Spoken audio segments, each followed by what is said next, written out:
चलिए प्यारे बच्चों, नमस्कार। आशा करता हूं कि आप सभी बहुत अच्छे होंगे, स्वस्थ और मस्त होंगे, जबरदस्त होंगे। आप सभी लोगों का बहुत बहुत स्वागत है जी।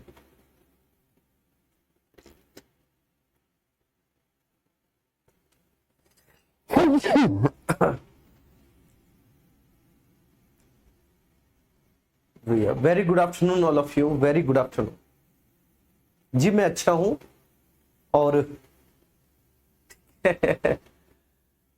चलिए, डांस अमेजिंग था। आप पॉलिटी के बेस्ट गुरु हैं। चलिए जी, बहुत बहुत धन्यवाद आप सभी को। ठीक है जी, thank you so much, love you all. आइए भैया, ठीक है, आगे चलते हैं और आपको ले चलते हैं, शेयर कराते हैं नेक्स्ट आगे।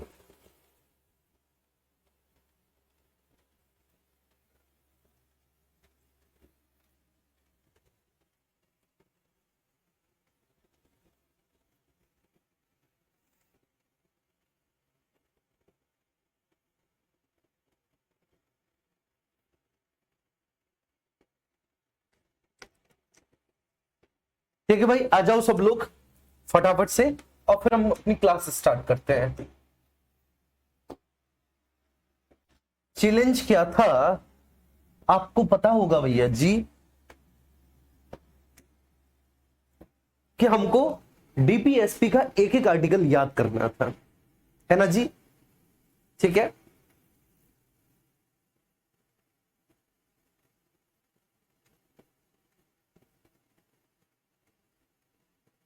ठीक है विपिन, ओके।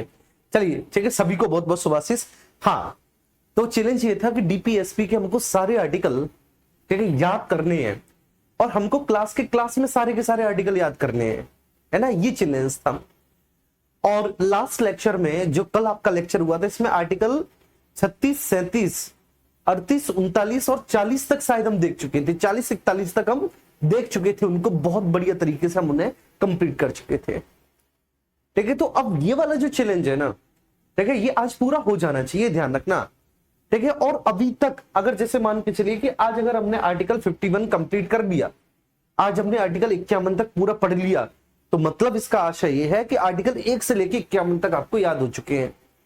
क्योंकि मैं आपकी इस यात्रा को ठीक है from the first class article 1 से लेकर बढ़ रहा हूं, आर्टिकल 1 से लेके चल रहा हूं, और आपको भी याद होना चाहिए। ठीक है जी, ये बात ध्यान रखना आप। चलिए, अब आपके मुझे कमेंट नहीं दिखेंगे, मैंने आप सभी के कमेंट को हाइड कर दिया है। ठीक है, तो अब कमेंट करने से बच्चे कोई मतलब नहीं है। ठीक है, जब मैं आपसे पूछूं कि ये चीज क्लियर हुई, इसमें कोई डाउट तो नहीं है, ठीक है, तभी मैं आपके कमेंट देख पाऊंगा, ये बात ध्यान रखना।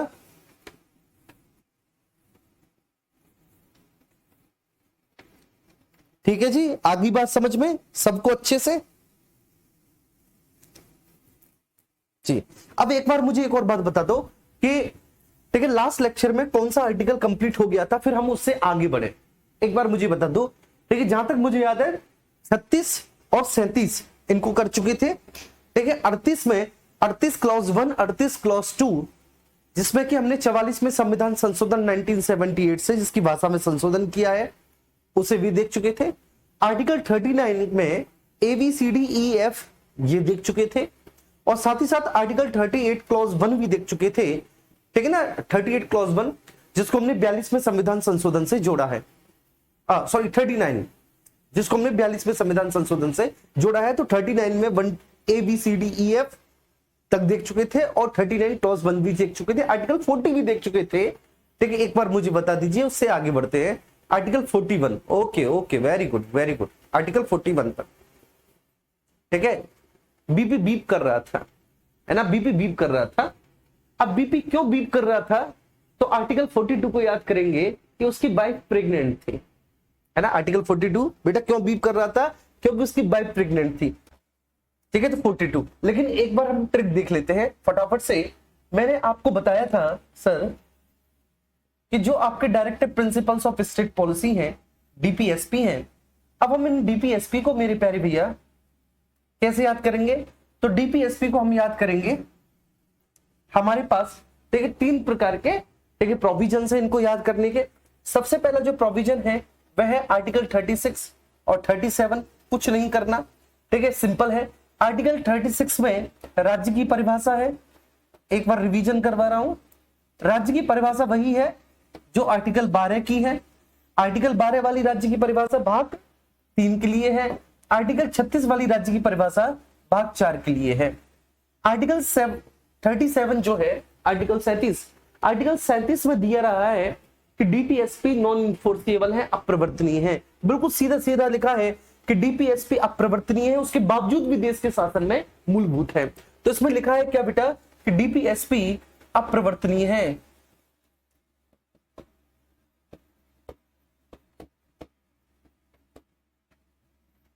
उसके बाद भी वह देश के शासन में मूलभूत है। फिर आर्टिकल, ठीक है, 38 पे आते हैं। 38 क्लॉज 1 है ना भैया, 38 क्लॉज 1, 38 क्लॉज 2, 39। अब 39 में 39A, 39B, 39C, 39D, 39E, 39F। अरे बोलो भैया 39F, ठीक है जी। अच्छा, अब 39 के बाद, ठीक है, हमको आना है 39 क्लॉज 1 पर, ठीक है। 39 क्लॉज 1 कानून पे है, 39 क्लॉज 1 कानून पे, ठीक है। चलिए, अब 38 क्लॉज 1 जो है, इसको हमने कैसे याद किया था बेटा, W मतलब वेलफेयर। अब मैं रिकॉल भी करवा रहा हूं, ठीक है। तो 38 क्लॉज 1 में यह था कि राज्य लोक कल्याण की अभिवृद्धि के लिए सामाजिक व्यवस्था बनाएगा जिससे कि सामाजिक, आर्थिक और राजनीतिक न्याय प्राप्त हो सके, ठीक है। तो इसमें क्या था बाबू, इसमें था कि राज्य लोक कल्याण की अभिवृद्धि के लिए सामाजिक व्यवस्था बनाएगा जिससे सामाजिक, आर्थिक और राजनीतिक न्याय प्राप्त हो सके, वेलफेयर। इसके बाद 38 क्लॉज 2 में था आई, ठीक है, वेस्ट इंडीज से हमने याद किया था आई। और आई का मतलब क्या था बाबू, आई का मतलब था इनइक्वालिटी, आय, सुविधा और अवसर की असमानता को समाप्त करना। इनइक्वालिटी क्या सर, आय, सुविधा और अवसर की असमानता को समाप्त करना। बोलो, आय, सुविधा और अवसर की असमानता को समाप्त कर देना। अब इसको हमने कैसे याद किया था सर 39 को, तो 39 को हमने याद किया था कि हम एलडीसी के कर्मचारी हैं, ठीक है ना, और पब्लिक हेल्थ केयर में काम करते हैं, ठीक है। तो मैं लिख भी दूं इनके सामने ना, ठीक है, W फॉर वेलफेयर लिख भी दूं इनके सामने, W फॉर वेलफेयर। राज्य लोक कल्याण की अभिवृद्धि के लिए सामाजिक व्यवस्था बनाएगा जिससे आर्थिक, सामाजिक, राजनीतिक न्याय प्राप्त हो सके। याद हुआ है ना, हुआ ना याद। आई फॉर इनइक्वालिटी,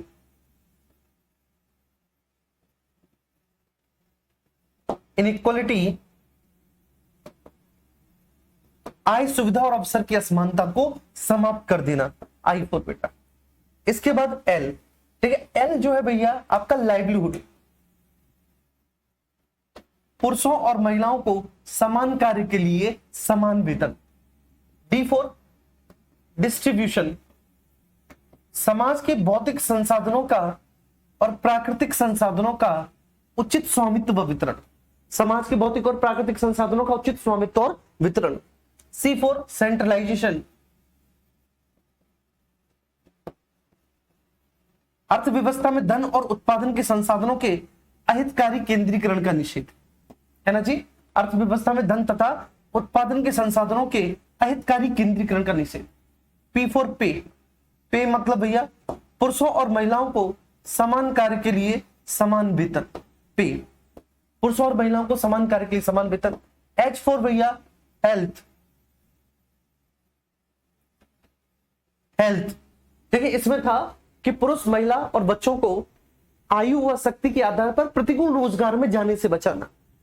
और सी था भैया स्पेशली चिल्ड्रंस के लिए, जिसमें था कि बच्चों को गरिमा के साथ विकास का अवसर देना और उन्हें प्रत्येक प्रकार के शोषण से बचाना, है ना। अब 39 क्लॉज 1 इसको अपने 42nd कॉन्स्टिट्यूशनल अमेंडमेंट से जोड़ा 1976, और इसमें था कानून। कानून का मतलब है बेटा निःशुल्क विधिक सहायता उपलब्ध करवाना जिससे कि किसी भी गरीब को अन्याय का शिकार ना होना पड़े।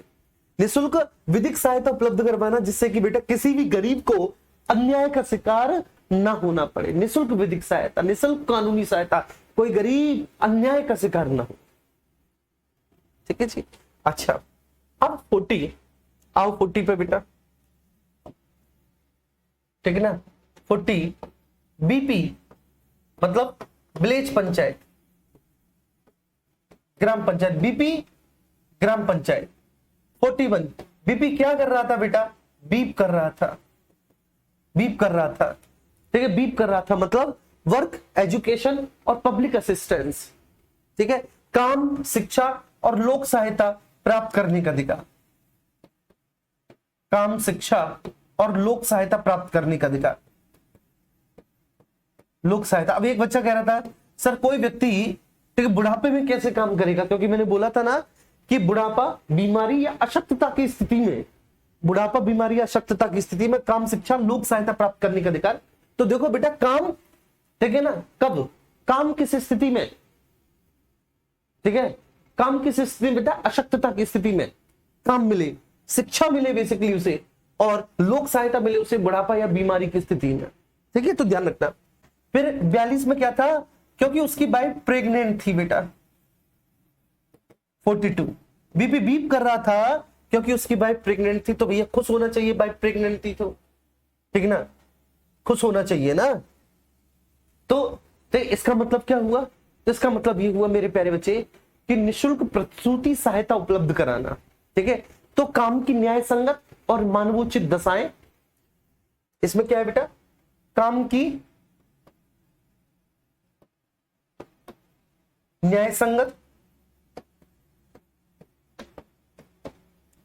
एवं मानवोचित दशाएं,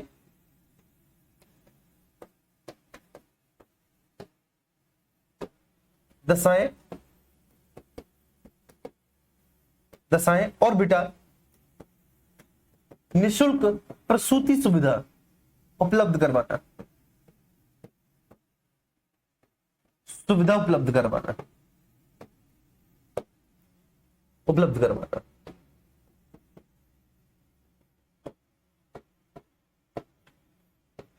ठीक है, निशुल्क प्रसूति सहायता मतलब बच्चे जब कोई भी महिला गर्भवती होती है, मतलब जब, ठीक है, प्रसव होता है ना, तो मतलब डिलीवरी, तो जो प्रसव हो रहा है, डिलीवरी हो रही है, तो वो पूरी की पूरी जो फैसिलिटी है उनको निःशुल्क दी जाए, इस बात की व्यवस्था करना। और ये है भी, अगर आप जानते होंगे तो, ठीक है, बेसिकली एक योजना है, ठीक है, मतलब बहुत सारी योजनाएं हैं, और उसके तहत अगर आप किसी सरकारी हॉस्पिटल में प्रसव कराते हैं, सकुशल प्रसव आपका होता है, तो बेटा सरकार की तरफ से 4,000 रुपये और मिलता है,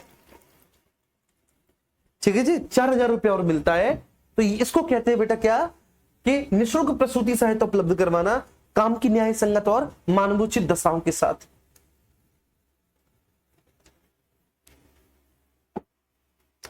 ठीक है, तो काम की न्याय संगत तथा मानवोचित दशाएं और निःशुल्क प्रसूति सहायता उपलब्ध करवाना। अब बीपी बीप कर रहा था, उसकी वाइफ प्रेग्नेंट थी, तो उसे खुश होना चाहिए, लेकिन वो दुखी इसलिए था क्योंकि उसको मिनिमम वेजेस नहीं मिल रहा था। तो 43 को हम कैसे याद करेंगे बेटा, 43 को हम याद करेंगे मिनिमम वेजेस।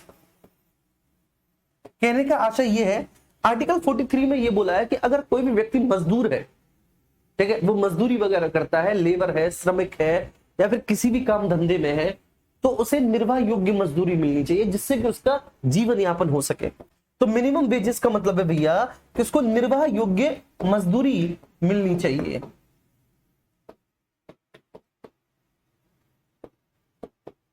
मजदूरी मिलनी चाहिए, निर्वाह योग्य मजदूरी मिलनी चाहिए, ठीक है।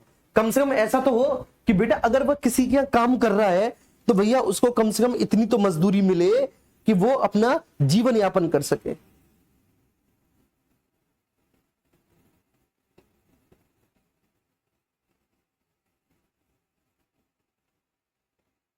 ठीक है, ध्यान रखना बेटा। तो क्या, मिनिमम वेजेस, निर्वाह योग्य मजदूरी मिलनी चाहिए उसको, ठीक है, किसी मजदूर को। तो इसमें जो है ना, आमतौर पे बेटा इसमें मजदूरों के हकों की बात कही गई है कि कोई किसी के मजदूरी कर रहा है तो इसको कम से कम मजदूरी मिले, निर्वाह योग्य मजदूरी मिले।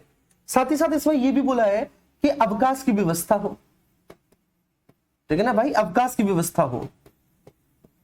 वो अगर किसी का काम कर रहा है तो भैया जी अवकाश की क्या हो, अवकाश की व्यवस्था हो, अगर वो किसी के काम करता है तो सकुशल अवकाश की व्यवस्था। ठीक है, बाकी का इसी में 43 में कुटीर उद्योगों की स्थापना का भी, ठीक है, प्रावधान है। कुटीर उद्योगों की स्थापना का भी प्रावधान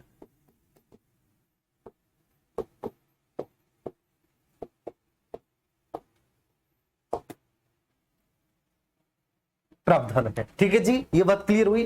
तो निर्वाह योग्य मजदूरी मिले, निर्वाह योग्य क्या मिले बाबू, बोलो मेरे साथ, निर्वाह योग्य मजदूरी मिले, अवकाश की व्यवस्था हो और कुटीर उद्योगों की स्थापना। ठीक है, क्लियर है। अगर ये बात सभी को क्लियर है हुई तो एक बार थम्स अप कर दो। अगर ये आर्टिकल 36 से लेके और 43 तक अगर आपको अभी तक क्लियर है तो प्लीज एक बार सब लोग थम्स अप कीजिए।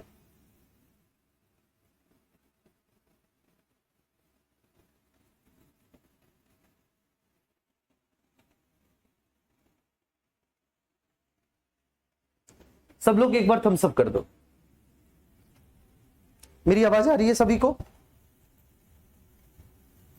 हेलो हेलो,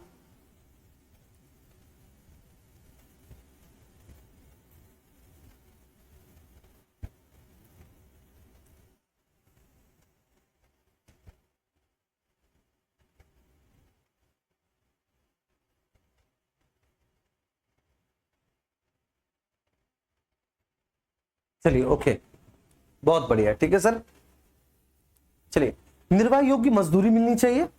ठीक है, अगर कोई मजदूर है तो अवकाश की व्यवस्था हो और कुटीर उद्योगों की स्थापना का प्रावधान है आर्टिकल 43 में।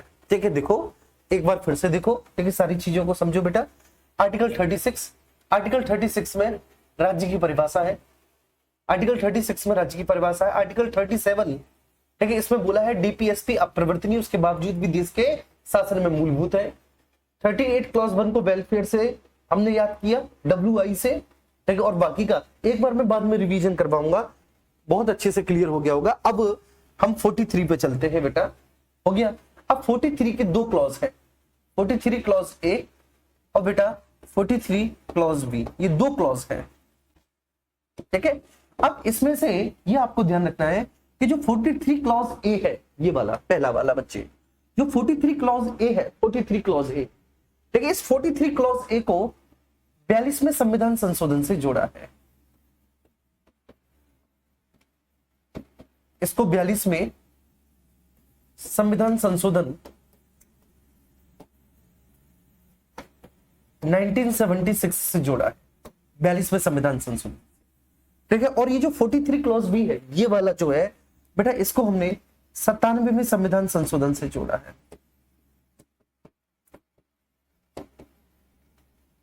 संशोधन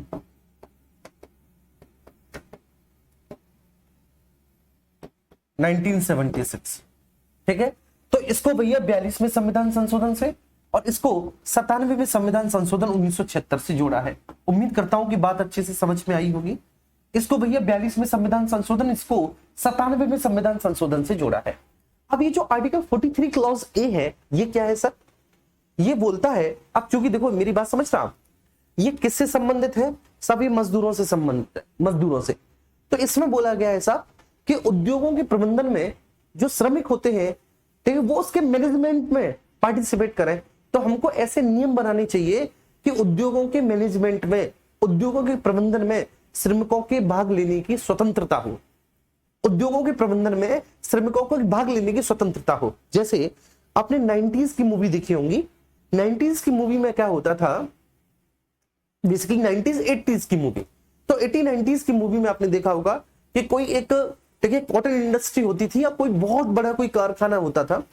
उस कारखाने में मजदूर होते थे बेचारे, ठीक है, सारे के सारे मजदूर आपको ऐसे देखने को मिलेंगे जैसे कि वो शोषित और वंचित है, लेकिन उनका मुखिया जो होगा वो कोई शत्रुघ्न सिन्हा, अमिताभ बच्चन, ठीक है, इस टाइप का कोई एंग्री यंग मैन होगा। आपने ऐसी मूवी देखी होगी।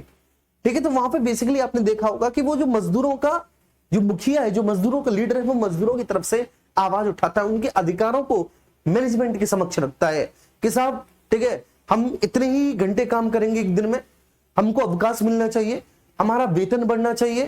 ठीक है, इस तरह के आपने आमतौर पर जो है ना अपने अधिकारों को उनके मैनेजमेंट के सामने रखते हुए देखा होगा।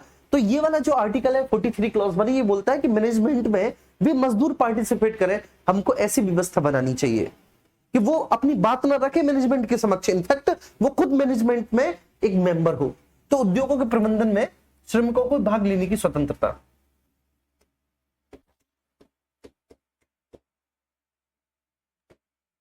प्रबंधन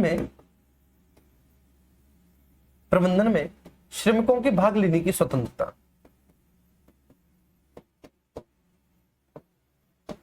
भाग लेने की स्वतंत्रता।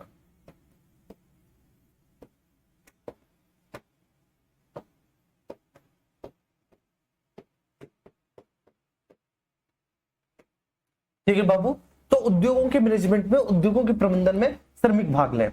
अब ये वाला जो है इसको 97वें संविधान संशोधन से जोड़ा है। तो इसमें जो है ना कोऑपरेटिव सोसाइटीज के गठन के प्रावधान है। जो कोऑपरेटिव सोसाइटीज होती है ना, जो सहकारी समिति बेटा, तो इस सहकारी समितियों का गठन के बारे में बात कहा गया है इसमें। तो मैं लिख देता हूं इस वाले में क्या है बेटा, सहकारी समितियों का, कोऑपरेटिव सोसाइटीज का, सहकारी समितियों का, कोऑपरेटिव सोसाइटीज का, जो कोऑपरेटिव सोसाइटीज है मेरे प्यारे बच्चे, उन कोऑपरेटिव सोसाइटीज का, सहकारी समितियों का सबसे पहला स्वैच्छिक गठन, मतलब ऑटोनोमस कॉम्पोजिशन, स्वैच्छिक गठन, सहकारी समितियों का स्वैच्छिक गठन। ठीक है जी, बहुत अच्छे। उसके बाद स्वायत्त संचालन, स्वायत्त संचालन। तो सहकारी समिति जो है बाबू, सहकारी समितियों का स्वैच्छिक गठन, ठीक है, ध्यान रखना, सहकारी समितियों का स्वैच्छिक गठन, स्वायत्त संचालन, लोकतांत्रिक नियंत्रण,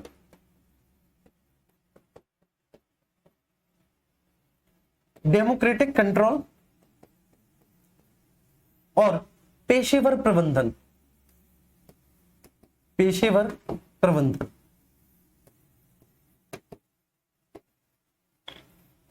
प्रबंधन। तो भैया जी सहकारी समितियों का, जो सहकारी समिति है, कोऑपरेटिव सोसाइटीज है, कोऑपरेटिव सोसाइटीज का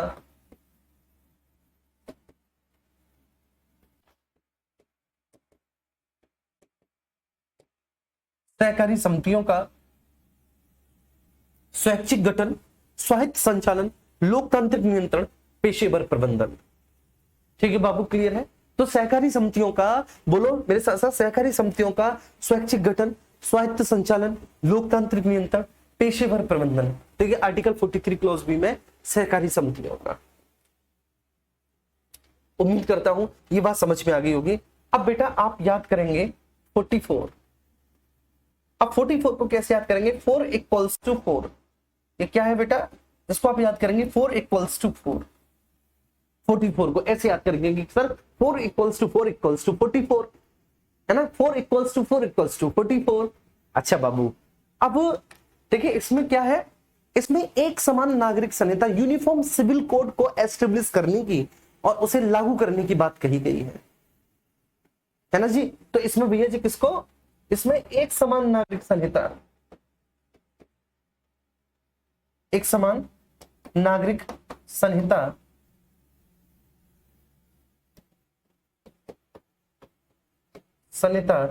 यूनिफॉर्म सिविल कोड,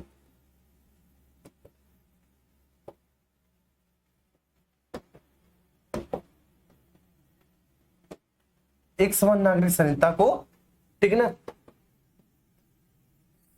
संपूर्ण राज्य क्षेत्र में लागू करने की बात कही गई है। अब बहुत सारे बच्चे ये पूछते हैं कि सर ये यूनिफॉर्म सिविल कोड है क्या? और मैं आपको एक और बात बता दूं, एक छोटी सी भविष्यवाणी कर दूं, आपको जल्द ही भारत में यूनिफॉर्म सिविल कोड देखने को मिलेगा, एक समान नागरिक संहिता देखने को मिलेगी। ठीक है, और भारत में एकमात्र राज्य है गोवा जिसमें यूनिफॉर्म सिविल कोड लागू है। ठीक है, ध्यान रखना, एकमात्र राज्य है बेटा गोवा जिसमें यूनिफॉर्म सिविल कोड लागू है। अब क्या होती है यूनिफॉर्म सिविल कोड, मैं आपको बताता हूं। यूनिफॉर्म सिविल कोड ये कहता है, civil code, uniform civil code ये कहता है कि जो दीवानी कानून है, जो दीवानी मामले हैं, जो सिविल मामले हैं, वो सभी के लिए एक समान हो। सिविल मामलों में धर्म के आधार पर किसी भी तरह का कोई भेदभाव ना हो। उदाहरण के तौर पर मैं आपको समझाता हूं। ठीक है, आपने देखा होगा कि यूनिफॉर्म सिविल कोड की दिशा में एक बहुत महत्वपूर्ण कदम उठा अभी कि हमारी संसद ने जो 3 तलाक था, ठीक है, उसको पूरी तरह से अवैध घोषित कर दिया। जो बेसिकली हमारी क्लास में जो बच्चे इस्लाम को मानते होंगे, ठीक है, जो मुस्लिम्स होंगे वो जानते होंगे कि 3 तलाक क्या होता है। मैं एक बार उनको भी बताना चाहता हूं जो अन्य रिलीजन है, जो इस बात को नहीं समझते। 3 तलाक का मतलब ये होता है कि ठीक है, किसी भी मुस्लिम पुरुष के द्वारा अपनी पत्नी को, ठीक है ना, महज तलाक तलाक तलाक बोलकर तलाक दिया जा सकता है, और वो भी जरूरी नहीं कि रिटन फॉर्म में दिया जाए। ठीक है, वो केवल ठीक है फोन पर बोलकर भी दिया जा सकता है। ठीक है, फोन पर भी बोलकर दिया जा सकता है, क्योंकि वो उनकी अपनी धार्मिक मान्यता है। वो क्या है सर? वो उनकी अपनी धार्मिक मान्यता है कि वो इस तरह के ठीक है तलाक को दे सकते हैं। वो केवल फोन पर बोलकर दे सकते हैं, ठीक है, चिट्ठी में लिख कर दे सकते हैं, ठीक है, और बिना किसी लीगल नोटिस के ऐसे ही दे सकते हैं। ठीक है ना, बहुत गुस्सा आ गई तो भी बोल दिया कि तलाक तलाक तलाक। इसका मतलब है कि जो कॉन्ट्रैक्ट है विवाह का, ठीक है, ये अब समाप्त हो जाता है। लेकिन ये अधिकार बेसिकली किसको है? मुस्लिम पुरुष को है, मुस्लिम महिला को नहीं है। ये पुरुष को ये अधिकार है। तो ऑब्वियस सी बात है, इसमें अगर आप देखें, ठीक है, इन कानूनों में अगर आप देखें तो एक मुस्लिम पुरुष को मुस्लिम महिला से कहीं ज्यादा अधिकार हुआ। अगर आप देखें तो एक कितना बड़ा भेदभाव है, ठीक है, मुस्लिम महिला के साथ, कि उसको अधिकार नहीं है, लेकिन एक पुरुष को अधिकार है कि वो केवल तलाक तलाक बोलकर, ठीक है, उससे अपने संबंधों को पूरी तरह से विच्छेद कर सकता है। और जो विवाह नाम का एक कॉन्ट्रैक्ट है, जो एक एग्रीमेंट है, उसको हमें समय सकते समाप्त कर सकता है। और वह बेसिकली एक मुस्लिम पुरुष 3 तलाक दे सकता है अपने पूरे जीवन काल में। ठीक है, वो 3 तलाक देने का, ठीक है ना, अधिकारी होगा, और 4 विवाह कर सकता है। उसके 4 विवाह तक वैलिड है। बात समझ में आ रही है? और अगर वह 4 विवाह कर भी लेता है, ठीक है, तो 4 विवाह करने के उपरांत भी, ठीक है, उसे जो है ना जितनी भी सरकारी नियोजन और नियुक्तियां हैं उनमें उसे पात्र माना जाएगा। जबकि अगर कोई हिंदू पुरुष 1 से ज्यादा विवाह कर लेता है, ठीक है, मतलब 2 विवाह करता है, और दोनों की दोनों पत्नियां अगर जीवित है, ठीक है, तो वो सरकारी नियोजन का, नियुक्तियों का पात्र नहीं होगा। आपने अगर कभी भी किसी सरकारी नौकरी का फॉर्म भरा होगा तो उसमें पूछा जाता है आर यू मैरिड, तो वहां पर लिखना पड़ता है यस। फिर नीचे लिखना पड़ता है, एक नीचे ऑप्शन होता है कि क्या 1 से ज्यादा आपकी जीवित पत्नियां हैं। यदि आप पुरुष हैं तो 1 से ज्यादा जीवित पत्नियां हैं, ठीक है, तो वहां पर आपको लिखना होता है नो। अगर आपने वहां पर यस कर दिया तो आप पात्र नहीं होंगे।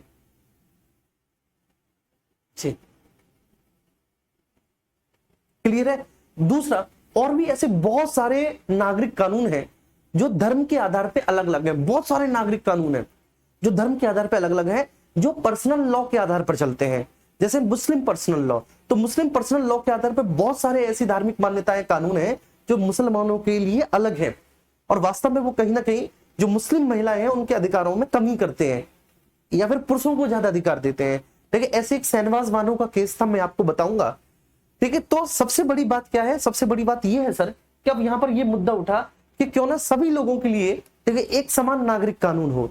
धर्म के आधार पर नागरिक कानून में किसी भी तरह का भेदभाव नहीं होना चाहिए। जैसे फौजदारी कानून सभी के लिए समान है। ठीक है, अब चाहे कोई व्यक्ति हत्या करे, लूट करे, डकैती करे, अपहरण करे, बलात्कार करे, तो वो किसी भी धर्म का क्यों ना हो, फौजदारी कानून सभी के लिए समान है। तो ऐसे ही जो नागरिक कानून है वो भी सभी के लिए समान होनी चाहिए। जैसे ठीक है, संपत्ति, उत्तराधिकार का मामला, गोद लेना, विवाह और विवाह विच्छेद जैसे जो मामले हैं ये भी सभी के लिए समान होनी चाहिए। ठीक है, नागरिक कानूनों में धर्म के आधार पर किसी भी तरह का कोई भेदभाव नहीं होना चाहिए। ठीक है, तो इसका मतलब क्या है? नागरिक कानूनों में धर्म के आधार पर किसी भी तरह का कोई भेदभाव नहीं होना चाहिए। कानूनों में धर्म के आधार पर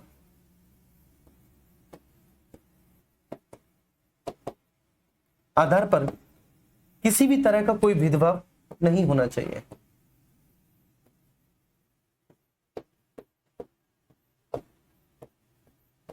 किसी भी तरह का कोई भेदभाव नहीं होना चाहिए।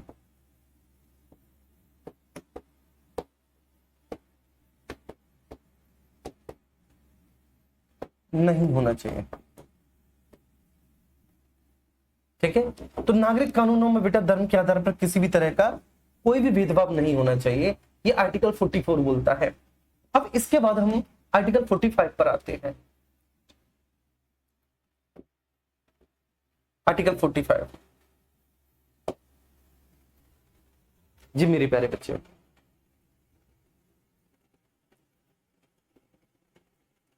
हाँ 2011 में है 97वां संविधान संशोधन, ओ सॉरी 2011 97वां संविधान संशोधन 2011। अच्छे से याद दिलाया, थैंक यू बेटा।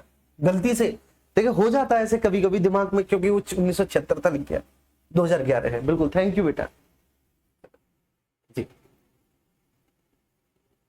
जी। ठीक है जी, ये बात समझ में आई, यहां तक कोई इश्यू नहीं है। अब हम आर्टिकल 45 पर आते हैं। आर्टिकल 45 जो है ना बेटा, बड़ा जबरदस्त 45 है। इस आर्टिकल 45 में हमने 86 में संविधान संशोधन 2002 से हमने 86 कॉन्स्टिट्यूशनल अमेंडमेंट 2002 से इसकी भाषा में परिवर्तन किया है, इसकी भाषा में संशोधन किया है, ध्यान रखना। तो 86 में संविधान संशोधन 2002 से भैया जी क्या किया गया है, इसकी भाषा में संशोधन। 86 में संविधान संशोधन 2002 से इसकी भाषा में क्या किया गया है बाबू, इसकी भाषा में संशोधन किया गया है। किससे? 86 में संविधान संशोधन 2002 से, आर्टिकल 45 से। ठीक है जी, ये बात क्लियर है। अब इसमें क्या है, तो इसमें अब वर्तमान में प्रसंग ये है कि जो 6 वर्ष से कम उम्र के बच्चे हैं और जो शिशु हैं उनकी देखभाल। ठीक है, तो आर्टिकल 45 की जो विषय वस्तु है वो 6 वर्ष से कम आयु के शिशुओं की देखभाल और उनको शिक्षा देने का प्रयास करेगा राज्य बच्चे, आर्टिकल 45। ठीक है, तो आर्टिकल 45 में क्या है, मेरे साथ साथ बोलो, आर्टिकल 45 में क्या है, तो आर्टिकल 45 में है 6 वर्ष से कम,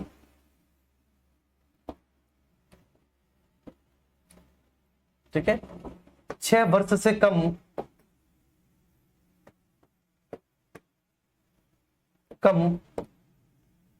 आयु के, 6 वर्ष से कम आयु के शिशु एवं बच्चों की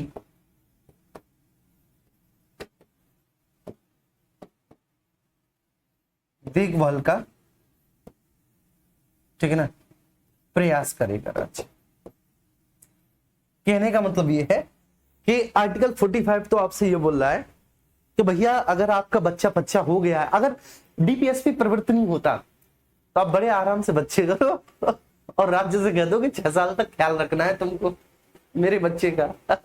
ठीक है ना, उसमें उसकी आयु के हिसाब से वेट होना चाहिए, ठीक है, उसको पूरा न्यूट्रिशन मिलना चाहिए, और अगर नहीं मिला तो ये अगर डीपीएसपी इनफोर्सिबल होते, क्योंकि है नहीं, अगर इनफोर्सिबल होते तो बेटा आप राज्य के अगेंस्ट कोर्ट चले जाते। सोचो कितनी बड़ी दिक्कत हो जाती। ठीक है, अगर ये इनफोर्सिबल होते तो कोई भी व्यक्ति ये कह देता कि साहब देखो ये बच्चा है मेरा, ठीक है, अभी अभी पैदा हुआ है, और राज्य को पकड़वा के कहता है कि साहब पकड़ो और मेरे बच्चे की देखभाल करो। कहने का मतलब है कि किसी भी तरह की कोई उसकी केयर टेकर या दायमा रखने की आवश्यकता नहीं है, सरकार खुद उसके न्यूट्रिशन और उसकी सेहत का ध्यान रखेगा, क्योंकि इनफोर्सिबल होता। लेकिन चूंकि अभी इनफोर्सिबल नहीं है डीपीएसपी, तो ऐसा नहीं हो सकता। चलिए ठीक है, अब 86 में संविधान संशोधन से पहले इसकी भाषा क्या थी, तो 86 में संविधान संशोधन से पहले इसकी वही भाषा है जो अब आर्टिकल 21A में है। मैंने आपको एक बात बताई थी कि 86 में संविधान संशोधन है ना बेटा, ये मील का पत्थर है।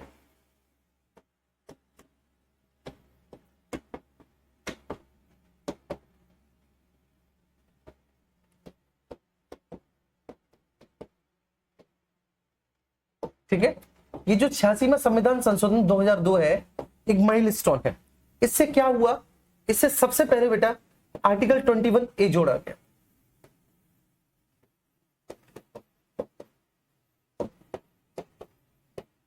ए जोड़ा गया, ठीक है, तो इस आर्टिकल से बेटा, इस आर्टिकल से क्या मतलब इस संविधान संशोधन से क्या, इस संविधान संशोधन से आर्टिकल 21A जोड़ा गया है। ठीक है, तो 86 में संविधान संशोधन 2002 से आर्टिकल 21A जोड़ा गया है। बात समझ में आ गई, बात समझ में आ गई। तो भैया जी क्या आर्टिकल 21A जोड़ा गया है। ठीक है, अब इसी से जो आर्टिकल 21A जोड़ा गया है ना, और इसी से सबसे पहले क्या किया गया, आर्टिकल 45 की विषय वस्तु में संशोधन किया गया, संशोधन किया गया।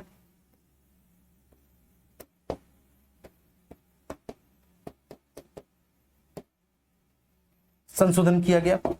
अब इंटरेस्टिंग बात क्या है मैं आपको बताता हूं। इंटरेस्टिंग बात यह है मेरे प्यारे बच्चे, देखिए सबको ये बात देखनी है।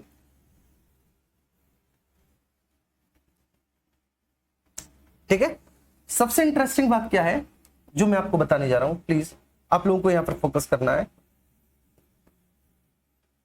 सबसे इंटरेस्टिंग बात यह है कि आर्टिकल 45 की जो विषय वस्तु थी 86 में संविधान संशोधन से पहले, है ना, आपको पता है आर्टिकल 45 की जो विषय वस्तु थी, ठीक है ना भैया, 86 में संविधान संशोधन से पहले, उसी विषय वस्तु को हमने यहां से निकालकर और यहां पुट कर दिया, क्योंकि डीपीएसपी इन्फोर्सेबल नहीं है, तो उस विषय वस्तु को, उस कंटेंट को, उस कॉन्सेप्ट को हमने यहां पर जोड़ दिया। क्या भैया, 6 से 14 वर्ष की आयु के बच्चे को, आयु के बच्चे को, आयु के बच्चे को निःशुल्क प्राथमिक शिक्षा का अधिकार, निःशुल्क प्राथमिक शिक्षा का अधिकार। तो 6 से 14 वर्ष की आयु के बच्चे को निःशुल्क प्राथमिक शिक्षा का अधिकार।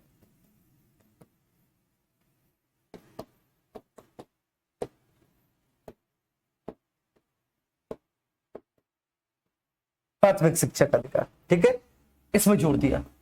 और आर्टिकल 45 जो है, ठीक है, इसमें हमने क्या कर दिया, इसमें हमने सब ये कर दिया कि जो 6 वर्ष से कम आयु के बच्चे हैं, 6 वर्ष से कम आयु के शिशु हैं, शिशु ही होंगे बेटा, वो बच्चे ही होंगे, उनकी देखभाल राज्य करेगा, राज्य करेगा, है ना। और इसी से, इसी आर्टिकल से एक और काम हुआ है, वो क्या हुआ है बेटा, इस आर्टिकल से जो जरूरी काम हुआ है, इसी आर्टिकल से हमने मौलिक कर्तव्य में, फंडामेंटल ड्यूटीज में, कर्तव्य में 11वां प्रावधान भी जोड़ा है ना बाबू, क्या जोड़ा है हमने, 11वां प्रावधान जोड़ा है, जुड़ा है। तो हमने मौलिक कर्तव्य में 11वां प्रावधान जोड़ा है, और वो 11वां प्रावधान यही है कि भैया क्या है 11वां प्रावधान, तो 11वें प्रावधान की विषय वस्तु ये है कि जो 6 से 14 वर्ष के आयु के बच्चे हैं,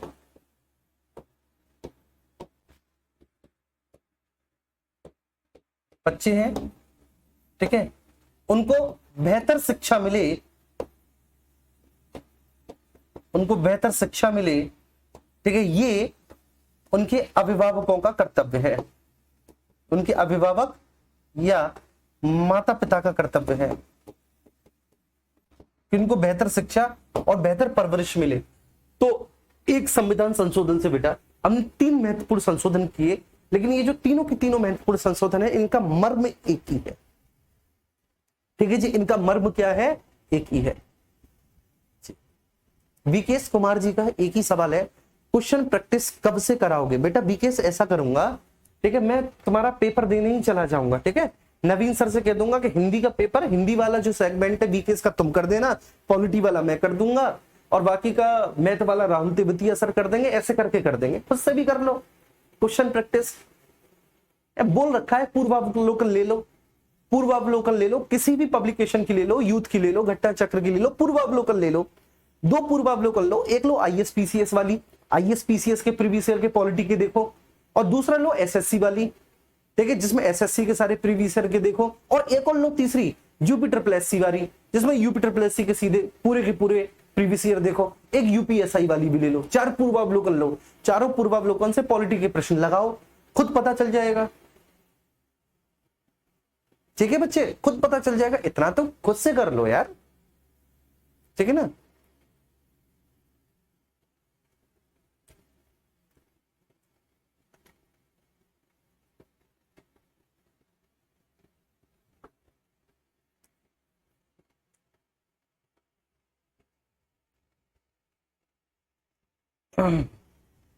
आर्टिकल 45 क्लियर हुआ? बोलो बेटा, ठीक है। अच्छा, अब मैं आप सभी लोगों से एक बात पूछना चाहूंगा, आप सब लोग मुझे बताएंगे अभी तक जितना भी पढ़ाया, कितने लोग ये दावा करते हैं कि सर मुझे सारे आर्टिकल याद हो गए? वो केवल एक बात लिख दे, ऑल आर्टिकल, कमेंट में लिखें ऑल आर्टिकल। मतलब कितने बच्चे ऐसे हैं जो इस बात को दावा करते हैं कि आर्टिकल 36, 37, 38 के दोनों क्लॉज, 39 के 6 पार्ट और पहला क्लॉज, फिर 40, फिर 41, ठीक है ना, 42, 43, 44 और 45 तक, 45 तक सर मुझे सारे याद है।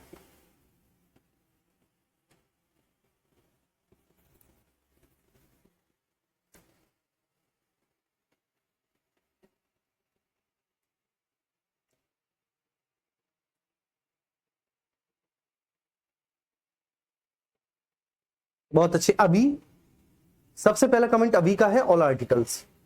मयंक का है, मयंक वारदिया है, all articles. Priyanshu all articles. Magic jacks all. Saraswat Katiyar, Amit Yadav, Aryan Khan, Sushant Shekhar, Deepanshi Chaudhary, Gaurav Sikarwar, Om Prakash, Divya Gangwar, Sandeep, Anuj, Prachi, Durgesh, Rohit, Muskan, Umjeet, Satish, Priya Chahar, Amit, Roli. चलिए,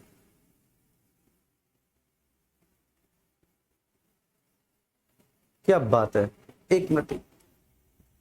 नहीं यार, 80% नहीं, ऐसे कैसे काम चलेगा सर? 80% याद है बेटा? मैं 80% लाइक पढ़ा रहा हूं, मैं तो 100% लाइक पढ़ा रहा हूं।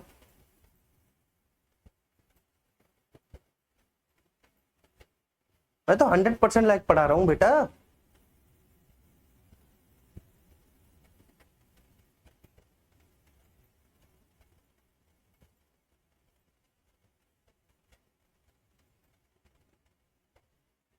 चलिए, बहुत अच्छे। चलो ठीक है, शानदार। ठीक है, चलो कोई बात नहीं, लेकिन अगर आप एक बार इस लेक्चर को देखोगे तो आपको याद हो जाएगा। ठीक है, इतना मैं दावे के साथ बोलता हूं, है ना, इतना दावे के साथ बोलता हूं। तो अभी तक मेरे प्यारे भैया जी, आर्टिकल 36, 37, आर्टिकल 38 की दोनों क्लॉज, 39 के 6 पार्ट, फिर 39 का पहला क्लॉज, 40, 41 और 42, ठीक है जी। इसके बाद 43, अब 43 के दोनों क्लॉज, है ना जी, 43 के दोनों क्लॉज। फिर वही आपका 44, यूनिफॉर्म सिविल कोड क्या है ये मैंने आपको बताया। ठीक है, आर्टिकल 45, 45 तक हमारा हो गया। अब ठीक है, देखो 46, 47, 48, 49, 50, 51 को याद करने की एक अलग ट्रिक है। ठीक है, अब इनको तो हमने एक ट्रिक से याद किया। अब हम जब 46, 47, 48, 49, 50, 51 ये आर्टिकल पढ़ेंगे, इनको एक अलग ही ट्रिक है याद करने की। अच्छा, क्या एक बात बताओ बच्चों, जो शुरुआत में मैंने बोला था, शायद आपको तब हास्यास्पद लगता होगा, आपको लगता होगा कि टीचर मस्खरी कर रहा है, ठीक है, ऐसी मजाक कर रहा है या झूठे झूठे बातें कर रहा है, गप्पे मार रहा है। जब मैंने शुरुआत में बोला था कि ये मेरा दावा है कि 395 आर्टिकल है, ठीक है, on the basis of the order, और मैं गारंटी के साथ बता रहा हूं, मैं आपको 200 प्लस आर्टिकल याद करवा दूंगा। 250 आर्टिकल की मैं गारंटी ले रहा हूं कि 250 के 250 महत्वपूर्ण आर्टिकल मैं आपको याद करवा दूंगा। और आपको याद करने की कोशिश नहीं करनी, ठीक है, ना आपको रटना, मैं आपको याद करवा दूंगा। आप ना भी याद करना चाहोगे मैं तब भी करवा दूंगा। तो अभी तक हम 50 आर्टिकल आज देख लेंगे, 50 आर्टिकल हम कंप्लीट कर लेंगे। तो क्या आपको लगता है कि जो वादा किया गया था, ठीक है, हम उस वादे के मुताबिक चल रहे हैं और वो बिल्कुल भी झूठ नहीं था? जो कमिटमेंट था, जो प्रॉमिस था हमारा शुरुआत में कि हम इतनी मेहनत के साथ पढ़ेंगे, अभी तक वो, ठीक है, उसी हिसाब से चल रहा है? एक बार मुझे बताएंगे।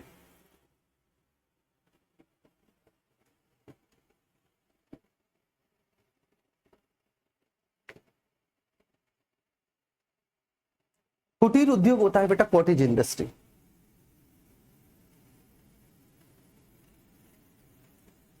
नायरा, अर्चना, ओके।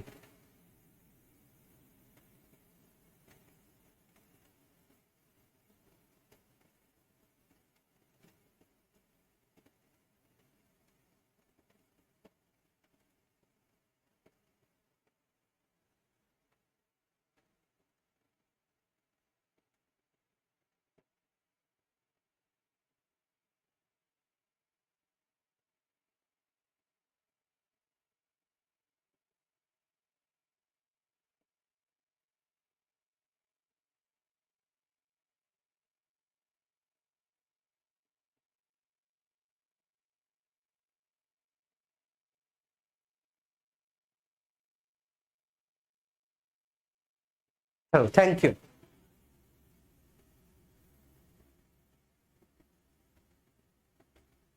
ओके चलो ठीक है, अब आते हैं।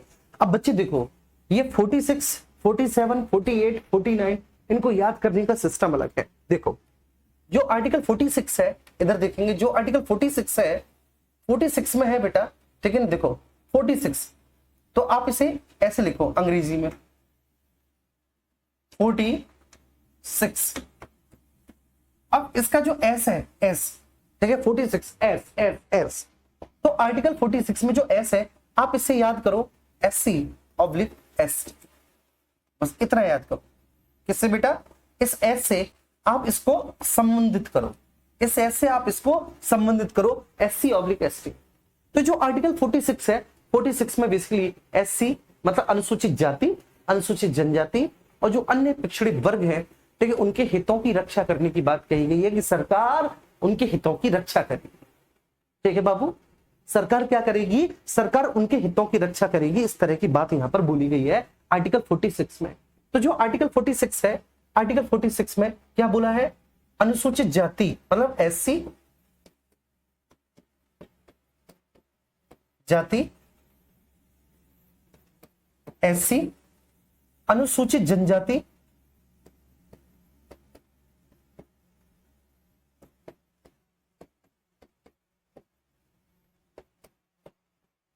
ST एवं अन्य पिछड़ी वर्ग, अन्य पिछड़ा वर्ग OBC के हितों की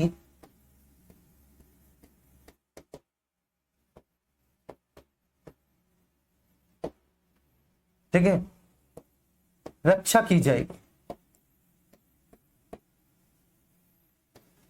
रक्षा की जाए। ठीक है, तो SC ST और OBC के हितों की बेटा रक्षा की जाएगी, आर्टिकल 46 में बोला है। उम्मीद करता हूं कि ये बात आपको बहुत अच्छे से समझ में आ गई होगी। ठीक है, आई डोंट थिंक सो बेटा कि यहां तक आपको किसी भी तरह का कोई इश्यू हो आर्टिकल 46 में। ठीक है, बिल्कुल क्लियर है। ठीक है, तो कैसे याद करना है? 46 एस मतलब SC ST, तो SC ST और OBC के हितों की रक्षा की जाएगी, उनके इंटरेस्ट को ठीक है बेटा प्रिजर्व किया जाएगा, संरक्षित किया जाएगा, उसको उसकी रक्षा की जाएगी। अब इसके बाद आर्टिकल 47 देखो, 47 में हमारा देश आजाद हुआ, 1947 में हमारा देश आजाद हुआ। ठीक है, अब जब देश आजाद हुआ बच्चे, हमें खुशी थी। ठीक है, और खुशी में क्या हुआ कि बहुत सारे युवाओं ने ठीक है ना मद्यपान का सेवन किया, मतलब दारू। तो आर्टिकल 47 देश आजाद हुआ, आजाद हुआ तो खुशी होती है यार। अगर हम वर्ल्ड कप जीत जाते, पता है कितनी खुशी होती है। अरे लोगों ने दीपावली पर पटाखे बचा के रख रखे थे यार, मैंने खुद बचाए थे। ठीक है, लगभग आप ये मान के चलो 1-1.5 रुपए के पटाखे मैंने बचा लिए थे कि दीपावली पे फोड़ूंगा। अब वो अगली दिवाली तक आते आते सील जाएंगे, अब वो फुस होंगे अगली दिवाली पे, गए ठीक है रुपए। तो खुशी होती है भाई, ठीक है, बहुत खुशी होती है सच में। ठीक है, ऐसे ही जब सोचो देश आजाद हुआ होगा तो हमारे देश के युवाओं को कितनी खुशी हुई होगी। और ये हकीकत बात है भाई साहब। ठीक है, देश के युवाओं ने उस समय शराब का प्रचलन ठीक ठाक था। हाँ, आज जितना है उससे बहुत कम था, ठीक है, लेकिन फिर भी ठीक ठाक था। तो देश के युवाओं ने जो मॉडर्न एजुकेशन उस समय लेते थे, ठीक है, उन्होंने ठीक है खुशी में बेसिकली मद्यपान किया और दारू पी के डांस करें डांस करें डांस करें। ठीक है, मतलब वो वाली फीलिंग उनको आ रही थी कि आज तो हम आजाद हो गए। तो फिर महात्मा गांधी ने युवाओं को संदेश दिया कि नहीं, ये बात गलत है जी बेटा। ठीक है, तो उन्होंने संदेश दिया कि नहीं, ये बात गलत है। ठीक है, आप लोगों को मद्यपान का, मादक पदार्थों का सेवन नहीं करना चाहिए। ठीक है, ये उनका इस तरह का उन्होंने सीख दी, उनका इस तरह का स्टेटमेंट था। तो आर्टिकल 47 में क्या है? आर्टिकल 47 में मादक पदार्थों का निषेध है, मादक पदार्थों का निषेध, निषेध बाकायदा बेटा जो है ना इसमें। ठीक है, राज्य बोल रहा है आप सब लोगों से। अब सोच लो जो बीड़ी पीड़ी पीते हैं ना, ठीक है, तुम्ही से कह रहा हूं भैया, जो खेत की मेड़ पे बैठ के बीड़ी पीती हैं पीपल के पेड़ के नीचे, ठीक है, देख लो ये आर्टिकल 47 में बोल रहा है कि ये गलत बात होती है। ठीक है, इस बात को समझ लें, ये बहुत गलत बात होती है, ऐसा नहीं करना। तो मादक पदार्थों का निषेध क्लियर है, मादक पदार्थों का निषेध, मादक पदार्थों को हाथ तक नहीं लगाना। ठीक है, इसके अलावा ठीक है, पोषाहार स्तर, स्तर को बढ़ाना है, मतलब न्यूट्रिशन लेवल को बढ़ाना है, बढ़ाना है, ठीक है ना। पोषण युक्त खाना खाना है, ठीक है, बढ़िया, जिसमें आपको बढ़िया न्यूट्रिशन मिले, ऐसा खाना खाना है, ठीक है जी, ठीक है। तो इसमें बेटा क्या है आपका, पोषाहार स्तर को बढ़ाना, ठीक है, लोक स्वास्थ्य को बढ़ाना, लोक स्वास्थ्य को, ठीक है, मतलब पब्लिक हेल्थ को प्रमोट करना, पब्लिक हेल्थ को प्रमोट करना, लोक स्वास्थ्य को बढ़ाना, पोषाहार स्तर को बढ़ाना, मादक पदार्थों का निषेध करना, इन तरह के पदार्थों से बच के रहना। आर्टिकल 47 ऐसे याद करोगे, भूलोगे नहीं आप, मैं गारंटी दे रहा हूं। जब कभी भी 47 आएगा आपको 1947 की याद आएगी, दारू पी के डांस करें, डांस करें, डांस करें, ठीक है, इस तरह से, और आप बड़े आराम से इसको याद कर लोगे, आपको कोई दिक्कत नहीं होने वाली, ठीक है ना, तो बी श्योर कोई दिक्कत आपको नहीं होगी। 47 हो गया। अब हम चलते हैं भैया आर्टिकल 48 पर।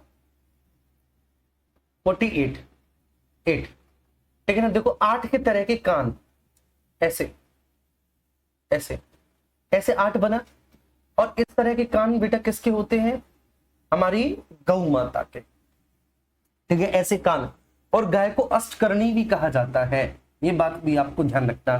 तो 48 जो 8 है ना, इस 8 से आप याद कर लोगे, ये जो 8 है इस 8 से ही आप याद कर लोगे, ठीक है ना। और इसमें क्या छुपा हुआ है, इसमें छुपा हुआ है बेटा कि हमें प्राणी मात्र के प्रति दया का भाव रखना है, प्रति दया का भाव रखना है ना जी बेटा। हमें क्या, हमें प्राणी मात्र के प्रति दया का भाव रखना है, हमें दुधारू पशु जैसे गाय बछड़ा इनकी रक्षा करनी है, उनकी हत्या का निषेध।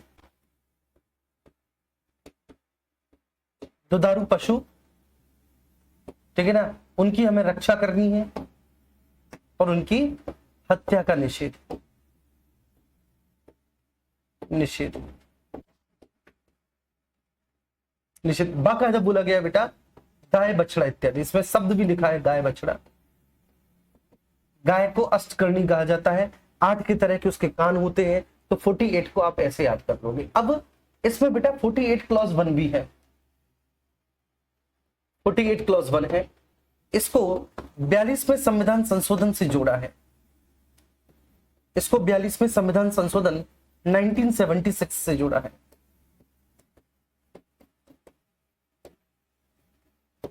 1976 से जोड़ा है, ठीक है ना, आर्टिकल 48 क्लॉज 1 को। अब ये जो आर्टिकल 48 क्लॉज 1 है जिसको हमने 42वें संविधान संशोधन से जोड़ा है, तो इसमें बेसिकली क्या है, ठीक है ना, पर्यावरण का संरक्षण और संवर्धन की बात कही गई है, संरक्षण व संवर्धन की बात कही गई है, संवर्धन, ध्यान रखना। तो इसमें पर्यावरण की बाबू संरक्षण व संवर्धन की बात कही गई है, कही गई है, ठीक है, ये बात क्लियर है। तो हमने इसमें पर्यावरण के संरक्षण और संवर्धन की बात कही है, जिसमें नदी, झील, ठीक है, वन, वन्य जीव, ये सब शामिल है, ठीक है, ठीक है। तो पर्यावरण का संरक्षण व संवर्धन, जिसमें वन व वन्य जीवों की रक्षा करना, वन्य जीवों की रक्षा करना, और माफ करना बेटा नदी झील नहीं है, बस केवल ये है वन व वन्य जीवों की रक्षा करना, केवल वन व वन्य जीवों की रक्षा करना, आर्टिकल 48, ठीक है। तो आर्टिकल 48 क्लॉज 1 को हमने जोड़ा है भैया, जिसमें हमें प्राकृतिक पर्यावरण का संरक्षण संवर्धन करना है, वन व वन्य जीवों की रक्षा करनी है, बस इतनी सी बात है। ये भी आपको याद हो गया होगा। 49 9 करे शाइन बेटा, 49 और 9 करे शाइन, शाइन, शाइन कौन करता है, ताजमहल, ठीक, हमारे घर के पास नहीं है,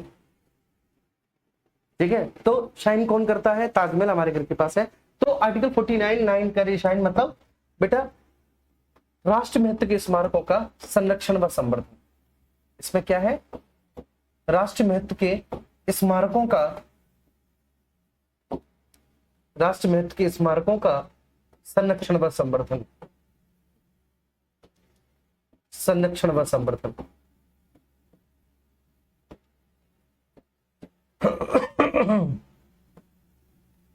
समर्थन 49, 49 में क्या बेटा, राष्ट्र महत्व के स्मारकों का संरक्षण व संवर्धन, आर्टिकल 49। आर्टिकल 50, 50 आपको इसको कैसे याद करना है बेटा, 50 और 50 का मतलब होता है सेपरेशन, आधा आधा, है ना। बोलो 50 का मतलब क्या होता है, सेपरेशन, आधा आधा। तो इसमें बोला गया है कि बेसिकली, ठीक है, एग्जीक्यूटिव से या फिर जुडिशरी का न्यायपालिका का कार्यपालिका से पृथक्करण, न्यायपालिका का कार्यपालिका से पृथक्करण,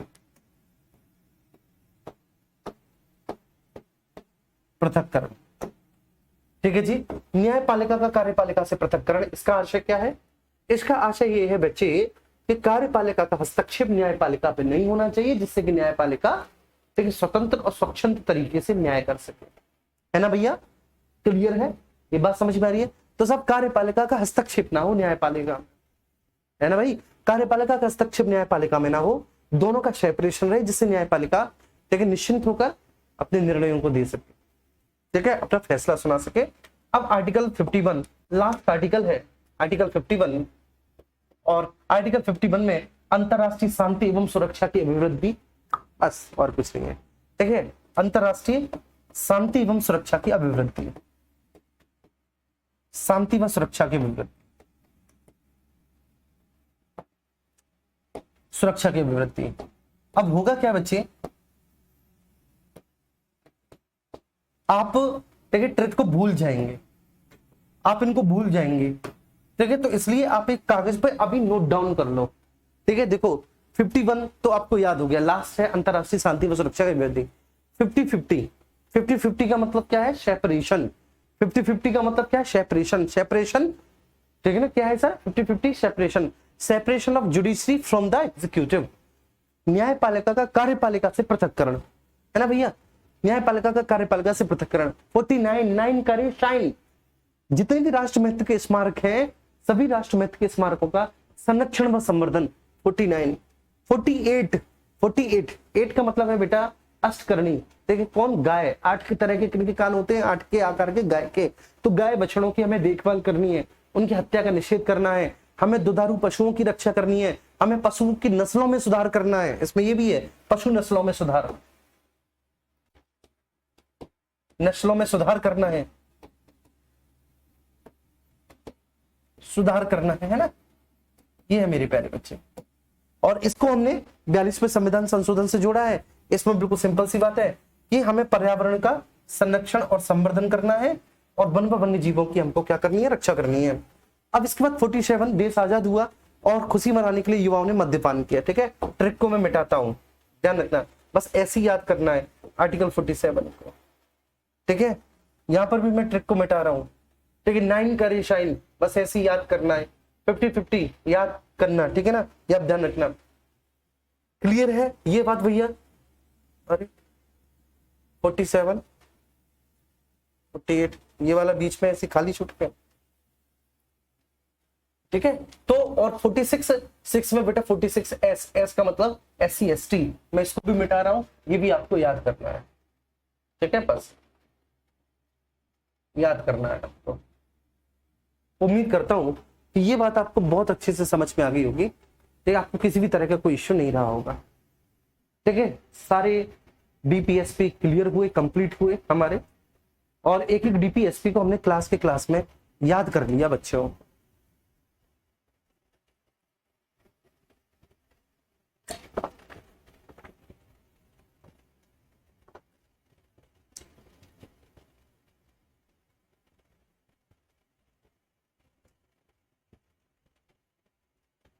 ठीक है। मेरे महबूब कयामत होगी, आज रुसवा तेरी गलियों में मोहब्बत होगी। मेरी नजरें तो गिला करती हैं तेरे दिल को भी सनम मुझसे सिखा।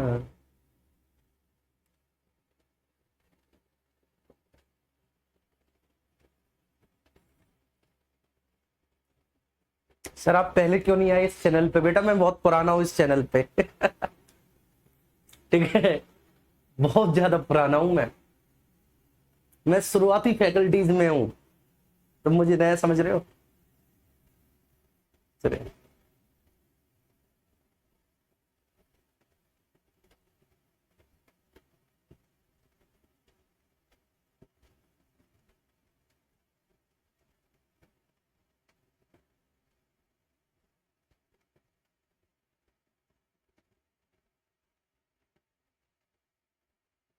चलो,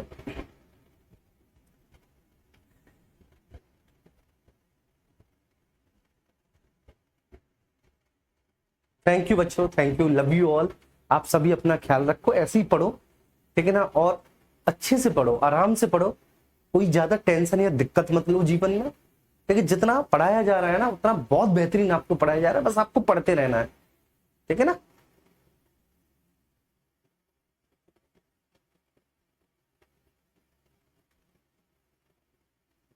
मैं शायरी नहीं यार, शायरी नवीन सर अच्छा करते हैं। ठीक है, मैं गाना सुना सकता हूँ तुमको, तो गाने वाला जो सेगमेंट है वो मेरा, शायरी वाला नवीन सर का। ठीक है।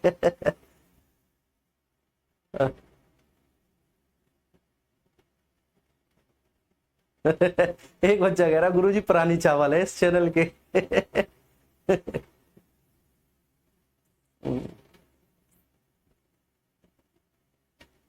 चलो ठीक है, लव यू ऑल बच्चों, बाय बाय।